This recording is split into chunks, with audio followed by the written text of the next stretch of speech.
प्यारे बच्चों, आज हम संगीत में संगीत की परिभाषा को ध्यान से पढ़ेंगे व ये समझेंगे कि संगीत किसे कहते हैं। प्यारे बच्चों, बोलचाल की भाषा में संगीत से केवल गायन समझा जाता है कि यदि गा लिया गया है तो संगीत हो गया है, किंतु संगीत जगत में गायन, वादन और नृत्य तीनों ही समूह को संगीत कहते हैं। क्योंकि इस प्रकार संगीत जगत के 3 मुख्य अंग हो जाते हैं: गायन, वादन व नृत्य।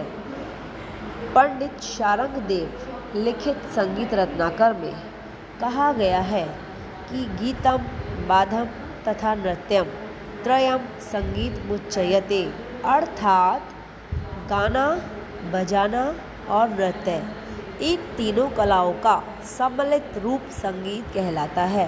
प्यारे बच्चों, हम जानते हैं कि जब हम कोई गीत गाते हैं तो उसमें हमें बजाना भी पड़ता है जिससे गीत में खूबसूरती लगे, और जब हम गीत को गाकर बजाते हैं तो उस पर ही हम नृत्य करते हैं, क्योंकि नृत्य करने के लिए हमें गीत और संगीत की ज़रूरत होती है। इसीलिए गायन के अधीन वादन और वादन के अधीन नृत्य होता है। इसीलिए संगीत में तीनों ही कलाओं का समावेश होता है। पश्चिमी देशों में संगीत से केवल गायन और वादन समझा जाता है, वहाँ नृत्य को संगीत में नहीं रखा जाता है। गायन, वादन और नृत्य इन तीनों में समान संबंध रहा है।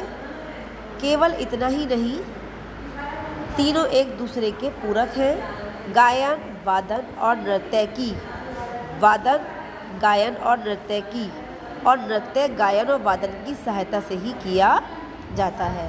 प्यारे बच्चों, हमें पता है कि जब हम गायन करेंगे तो उसमें वादन और नृत्य की ज़रूरत पड़ेगी, और वादन करेंगे तो गायन और नृत्य की ज़रूरत पड़ेगी, और यदि हम नृत्य करेंगे तो हमें गायन और वादन की सहायता पड़ेगी। इसीलिए हम कह सकते हैं कि ये तीनों एक दूसरे पर आश्रित होते हैं, और हमें संगीत को भली भांति अच्छा बनाने के लिए, मधुर करने के लिए इन तीनों की आवश्यकता होती है। इसीलिए कहा जाता है कि संगीत में इन तीनों कलाओं का समावेश होता है।